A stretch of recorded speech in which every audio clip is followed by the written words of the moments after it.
So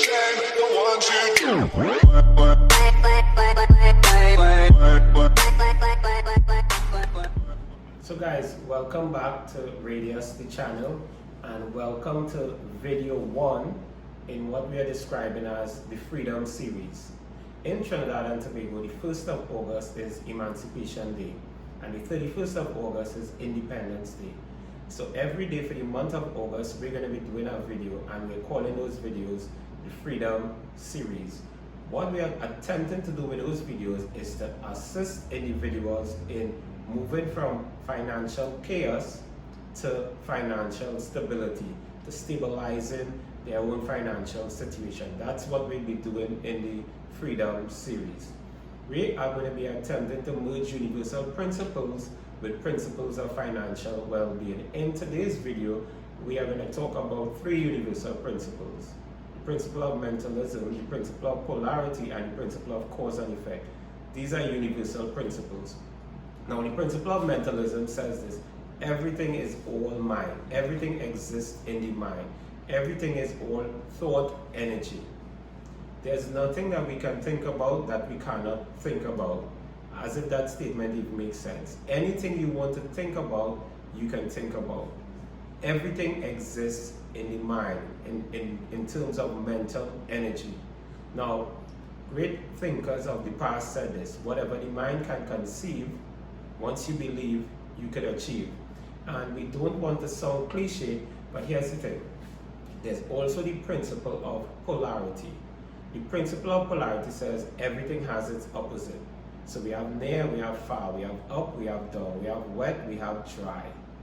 So if there's the principle of mentalism, which means everything exists in the mind, there's the principle of polarity, which means we could have negative things happening and we could have positive things happening.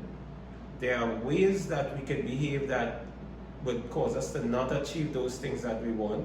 There must be ways that we could behave that would cause us to achieve the things we want. Anything you could conceive, you could achieve. You just need to know what are those things that I must do to achieve that which I am after. So you could be on this end of the continuum, or you could be on this end of the continuum. Which brings us to the 3rd principle we're going to talk about today, the principle of cause and effect. And this principle says every single cause would produce an effect, and every single effect could be traced to a cause. Now, let's put it together: mentalism, polarity, and cause and effect. In the mind, there's all there is. We can think about anything we want to think about. Polarity says we could think about negative things, we could think about positive things. Cause and effect say there's a cause that would produce every effect. If the effect that we are after is financial well-being, there are certain causes in which we could engage that would allow us to go in the direction of financial well-being. There are also certain causes in which we could engage that would take away from our ability to go in the direction of financial well-being. That's all we want to cover in today's video. We'll continue tomorrow with universal principles and financial well-being. Keep in mind, you could think about anything that you want to think about. And here's what Bob Proctor said. He said, whatever is held in the mind that is either feared or revered will begin at once to clothe itself in its physical equivalents. You could think yourself in terms of abundance, or you could think yourself in terms of scarcity, because the law of polarity says that. And in an attempt to clothe itself in its physical equivalent, you would be drawn to either causes that would create scarcity or causes that would create abundance. That's what we want to cover in today's video. See you in the next video.